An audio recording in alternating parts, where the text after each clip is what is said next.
एक आदमी ने हम लोगों को बच्चों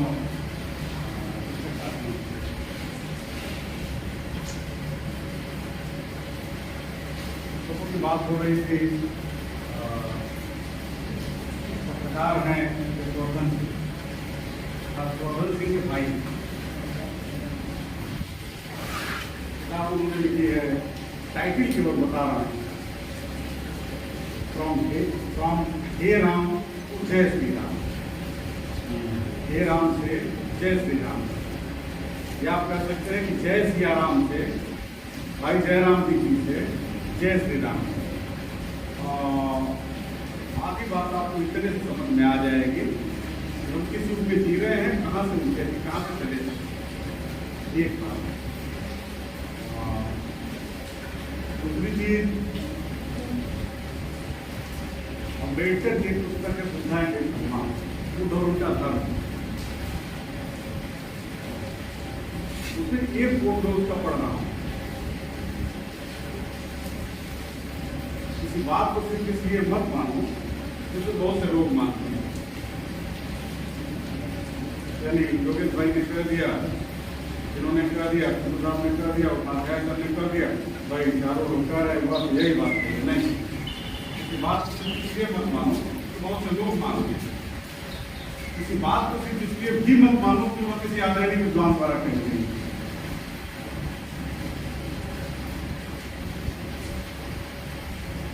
आगे ये चीज चलती है, तमाम धारणाएं जो बीच में आती है कि फला करता तुम मत मानो, फला करता तुम मत मानो, तो क्या करें? हर बात को पुनर्जन की कसौटी पर कसना चाहिए। खुद सोचो, क्या यह सत्य है, क्या यह झूठ है?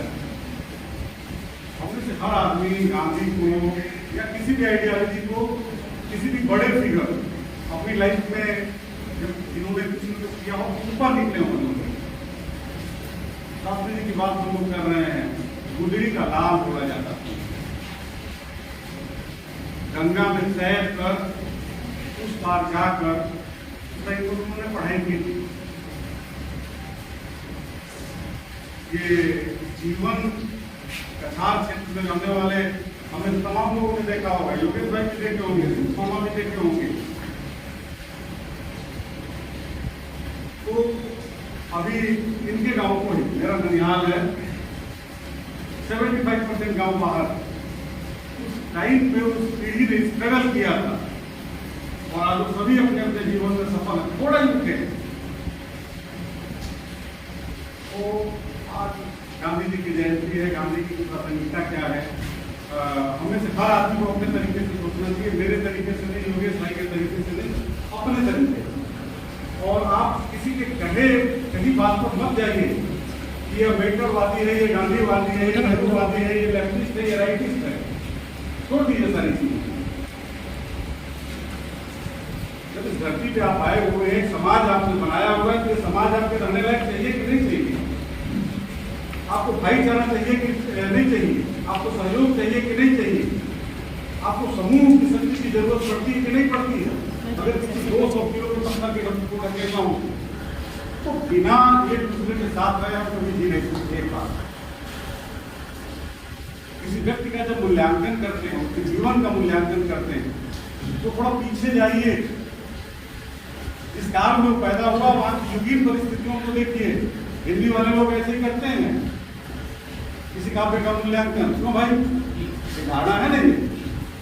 युगीन परिस्थितियों को देखिए। पुतली बाई वर्ष के एक पूरे माह में अगर सूर्य न दिखे तो भोजन नहीं करती थी। ये परिपाटी चिल्लू पार के ब्राह्मण परिवारों में जो थी, मैं जानता हूं इसे, ब्राह्मण क्षत्रिय वैसे सूत्र पे नहीं जा रहा हूं। बचपन में मैंने देखा है कि सूर्य भगवान नहीं दिखाई दिए, मेरी मां को कह रहा हूं तो भोजन नहीं करते, बाबू नहीं करो, चलो अपने खाना। उस पुतली बाई के पुत्र थे महात्मा गांधी। पिता राजकोट के दीवान थे, आर्थिक स्थिति वगैरह की बात तो सब योगेश भाई ने बता दी है। गांधी को जो मैं देखता हूँ, मेरे चरित्र का एक अंश ऐसा नहीं है जो गांधी से टैली करता हो। और मेरे जैसा व्यक्ति शायद 3 जन्म ले ले तब भी गांधी के रोमे को छू तक नहीं सकता। उतना बड़ा कैरेक्टर है मेरे हिसाब से गांधी। बच्चों के लिए, हमारे लिए, मेरे लिए गांधी क्या हो सकता है, ये मैं अपने तरीके से बताने का प्रयास कर रहा हूँ। अपनी आत्मकथा में जो आदमी खुद लिखता है, मैं स्लो लर्नर था, मेरी गिनती कक्षा के औसत छात्रों में होती थी। इसका मतलब ये हुआ कि ये बच्ची अगर औसत है तो ये गांधी बन सकती है, एक होप दिखती है। एक अध्यापक अगर औसत है तो हो सकता है कि वो कल के दिन राधा कृष्णन बने, ये होप दिखती है गांधी। फिर वो सीखते हैं, जब आप महसूस करते हो तो सीखते हो। छोटी उम्र में, बच्चों की उम्र में राजा हरिश्चंद्र, सत्य हरिश्चंद्र नाटक देखते हैं।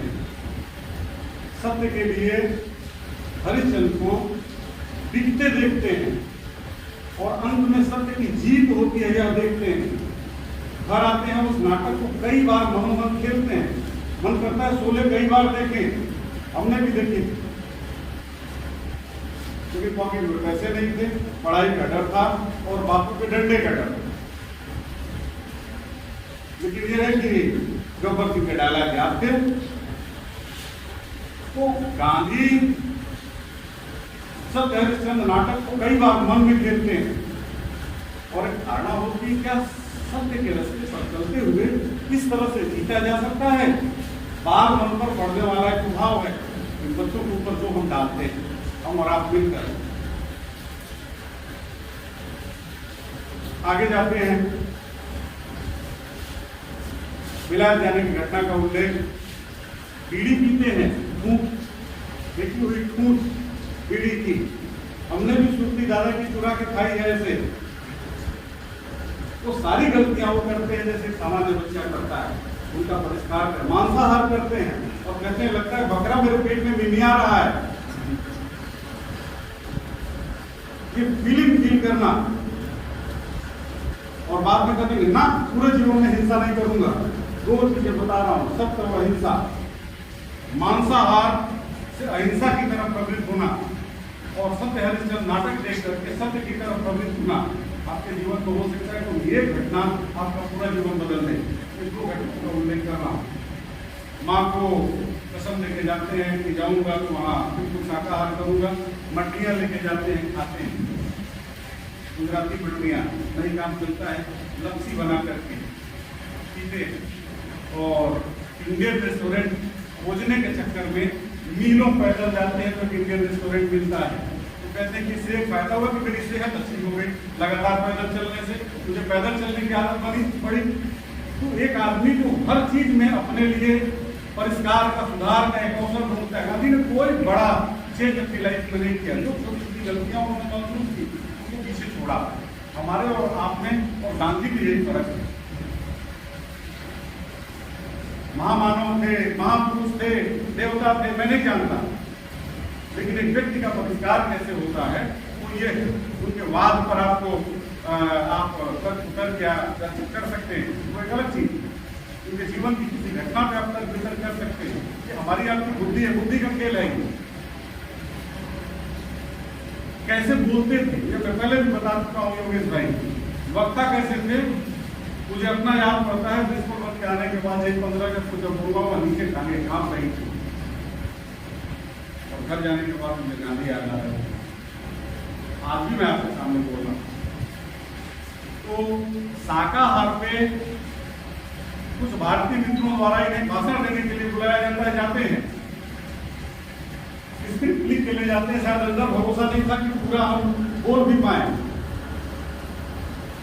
और इतने कमजोर वक्ता थे। वकालत पढ़ने गए थे, सोच लीजिए, बैरिस्ट्री पढ़ने इंग्लैंड, जहां बोले बिना काम नहीं चलता। खड़े होते हैं, टांगे कांपने लगती है, जुबान हिलती तक नहीं है, पढ़ नहीं पाते। अंत में विजय बहादुर यादव जैसा एक साथी खड़ा होता है, उस स्क्रिप्ट को पढ़ता है, सारे लोग खूब सराहते हैं। ऐसे ओरेटर थे गांधी। और वही गांधी 20 बरस बाद, 25 बरस बाद जब इंडिया में आकर बोलते हैं अंग्रेजों भारत छोड़ो, तो सारी जनता उनके पीछे चिल्लाना शुरू कर देती है कि भारत छोड़ो।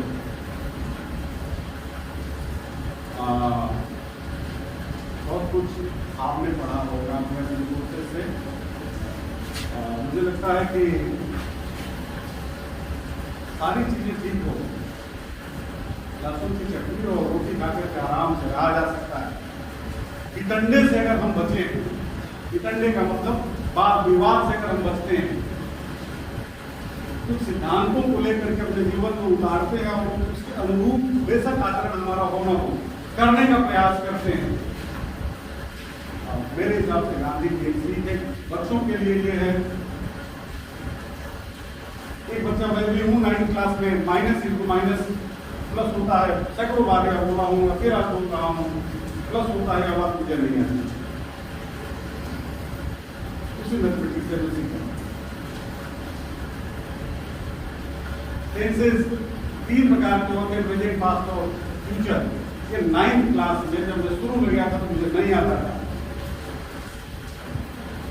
और अब बात कर लीजिए अंग्रेजी में, मजे से आपको एंटरटेन करूंगा। तो गांधी एक अच्छे लर्नर थे। गांधी ने हमेशा जीवन पर सीखा। वही सत्य हरिश्चंद्र नाटक तुम्हें प्रेरित करता है कि एक एक्सपेरिमेंट तुम भी करके देखो। बार बार उन्होंने अपनी लाइफ में एक्सपेरिमेंट किया है। सत्य के प्रयोग, जो ट्रेन के डिब्बे की यात्रा का वर्णन किया है, रिक्शे तांगे वाली घटना का वर्णन किया है, और हर बार जीते। वो आकर के इंडिया में भी यही करते हैं, भारत में भी यही करते हैं। घटना अहिंसा की जो बात कर रहे हैं, 25 साल का नौजवान एक 50 साल का गोरा आदमी अगर उसे घूसे से मारता है तो उसका प्रत्युत्तर ये होता कि 25 साल वाला होता और वो एक घूसा अगर मारा है तो उसको 5 घूसा मारना चाहिए। सामान्यतः ऐसा होता है, लेकिन उसके दिमाग में एक चीज बैठी हुई, जो बकरा जो भी आ रहा था कभी साहब मुझे हिंसा नहीं करनी, और सत्य और अहिंसा के बल पर। ठीक है शास्त्री जी, भाई घर का बूढ़ा आदमी ही हमारा कमांडर होता है, ये परिपाटी रही है। लीडर अकेले कुछ नहीं करते, गांधी कुछ नहीं कर पाते, पटेल नहीं होते, शास्त्री नहीं होते, नेहरू नहीं होते, पट्टाभी सीतारमैया नहीं होते, बोस नहीं होते, भगत सिंह नहीं होते। लड़ने के तरीके अलग अलग हो सकते हैं, ऐन एक था। और इतिहास जो कांग्रेस के पीरियड में आपको पढ़ाया गया, प्लीज मत पढ़िए उसको। इतिहास जो भाजपा के टाइम में आपको पढ़ाया जा रहा है, प्लीज मत पढ़िए उसको। ना हमको लेफ्ट में रहना, ना हमको राइट में रहना। मैं आपसे कहा था एक बार, आप जैसा पढ़ने लिखने वाला सुष्ठु आदमी कोशिश करिए सेंटर में रहिए, तभी आप रास्ता दिखा सकते हैं, किसी और को नहीं। बगल में इस बच्चे को दिखाएंगे, अपने किसी साथी को दिखाएंगे। अगर इधर भागेंगे, आपको लगता है कि नहीं गांधी के साथ किया अन्याय हुआ, सब हुआ, जिन लोगों ने किया। लेट द पास्ट बरी इट्स डेड। क्या अच्छी चीजें निकल सकती है, क्या आपको दिखती है उनमें से? कुछ चीजें झांकती दिखती होंगी। आरएसएस भाग निकला था, माफी मांगी थी उसने। ये वितंडा कांग्रेसियों को करने दीजिए, हमको इसमें नहीं पढ़ना है। हो सकता है कुछ 2 चीजें उन्होंने भी ठीक समझाई हो, तो अगर थोड़ा उनका पकड़ लें, थोड़ा इनका पकड़ लें, थोड़ा सबका पकड़ लें, तो हो सकता है कि हम एक और अम्बेडकर खड़ा कर देंगे। वो अम्बेडकर नहीं जो आप दलित चेतना के केंद्र में है। भारत और पाकिस्तान का जब डिवीजन हुआ तो दोनों में एक फर्क था केवल, भीमराव अम्बेडकर इस पार थे और उस पार भीमराव अम्बेडकर नहीं। हमको एक बढ़िया कॉन्स्टिट्यूशन दिया उन्होंने, शानदार कॉन्स्टिट्यूशन दिया, जिसकी बदौलत हम आज एक शानदार अच्छे देश में है और पाकिस्तान में चल नहीं सकते। तो किसी व्यक्ति की पूजा की बात मैं नहीं करता, इसको करना है करे साहब। वहाँ यहाँ तो वैसे ही 64 करोड़ देवी देवता है, उसके अलावा बुद्ध है, कहीं तमाम बाबा लोग पड़े हुए हैं, हम सभी लोग अलग अलग पूछते हैं, तो उसमें कोई भी कंडा नहीं है। आपको जो मन करे, हमारा मन करता है हम एक पत्थर को शिव मान करके पूज लेते हैं, तो साहब अगर आप अम्बेडकर की पूजा करते हैं कोई दिक्कत नहीं है हमको, तो कौन बाबा की पूजा करते हैं कोई समस्या नहीं है हमको, तो जौहरी बाबा की पूजा करते हैं हमको क्या दिक्कत है इसमें। तो मोटिव है हमारा मिलजुल करके एक अच्छी सोसाइटी बनाना जिसमें हम कर सकें। गांधी इस देश के लिए अपनी पीढ़ी में, जब से गांधी का इन्फ्लुएंस होता है इंडियन सोसाइटी में, और जब तक गांधी रहते हैं, पूरे देश को कम से कम एक सूत्र में बांध करके लेकर के चलते हैं। गांधी की प्रासंगिकता ये है, 48 के बाद गांधी बेहद बुरे हो जाते हों, 2020 में आते आते गांधी के ऊपर पिस्टल से गोली चलाई जाती हो, चलाने वाले तुम मेरी बात आ गई कि पंचभूतों से बना शरीर है, मारो धन जितनी बार मारना है, हाथ मरेगी कभी, विचारधारा कभी नहीं बनती।